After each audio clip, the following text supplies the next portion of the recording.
बच्चों, let's read the question. The question says a stationary observer receives sound from two identical tuning fork, one of which approaches and other one recedes with the same speed, much less than the speed of sound.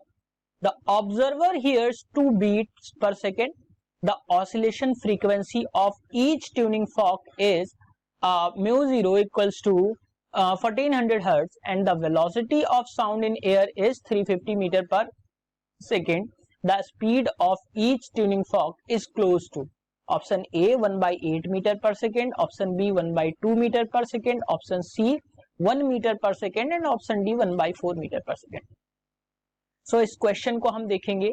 अगर हम की concept की बात करें तो Doppler के according जब हम देखेंगे तो आपको ये ध्यान में रखना है कि ऑब्जर्व्ड फ्रीक्वेंसी जो होती है, जब कोई भी ऑब्जेक्ट जो है या सोर्स जो है वो ऑब्जर्वर की तरफ अप्रोच करता है तो हो जाती है आपकी frequency f into velocity of sound upon velocity of sound minus velocity of source के बराबर.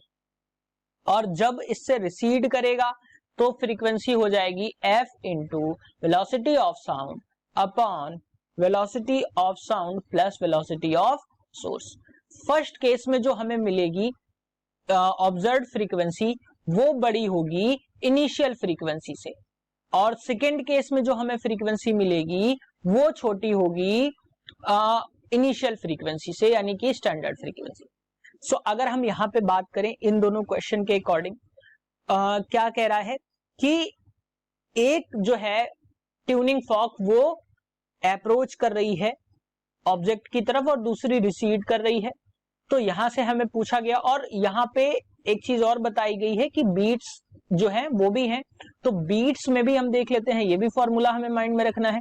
बीट्स इक्वल्स टू होता है डिफरेंस इन फ्रीक्वेंसीज.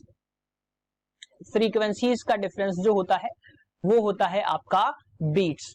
सो अब डिफरेंस में हमें यह भी ध्यान रखना है कि जब भी हम डिफरेंस निकालते हैं तो हमेशा बड़ी यूनिट से या बड़ी क्वांटिटी से हम छोटी क्वांटिटी को घटाते हैं तभी डिफरेंस आता है.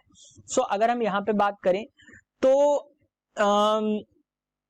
अगर हम बीट्स की बात करें यहां से क्वेश्चन से देख लेंगे तो अगर हम बीट्स की बात करें तो बीट्स जो है वो 2 है.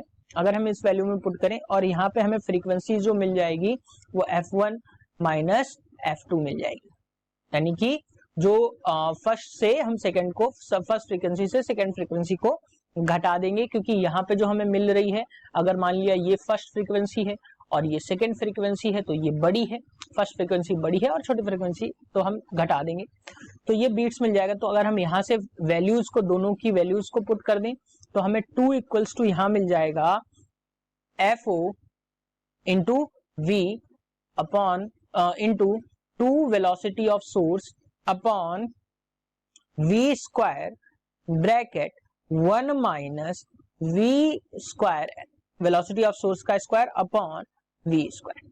हमने यहां पे जो किया है वो हमने ये किया है कि इन दोनों वैल्यूज को पुट किया है. वैल्यूज को पुट करने के बाद हमें यहाँ पे ये जो है वैल्यू यहाँ पे मिल रही है. अब हम आगे इसको देख लेते हैं क्योंकि एक चीज और क्वेश्चन में यहाँ पे कह रहा है कि वेलोसिटी ऑफ सोर्स जो है, वेलोसिटी ऑफ सोर्स जो है वो वेलोसिटी ऑफ साउंड से जो है बहुत कम है, वेलोसिटी ऑफ साउंड से बहुत कम है. तो अगर हम वेलोसिटी ऑफ सोर्स का स्क्वायर करें तो ये तो बहुत कम हो जाएगा वेलोसिटी ऑफ साउंड के स्क्वायर से.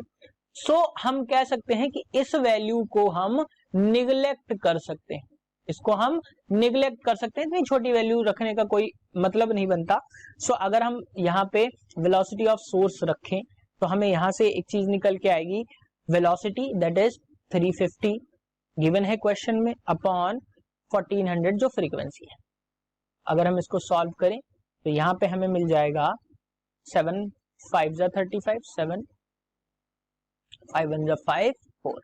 सो अगर हमें वेलोसिटी ऑफ सोर्स की बात हो रही थी तो वो हमें मिल गया 1/4 metre per second. So the correct option for this question is 1/4 metre per second. Hope you understood it well. Best of luck.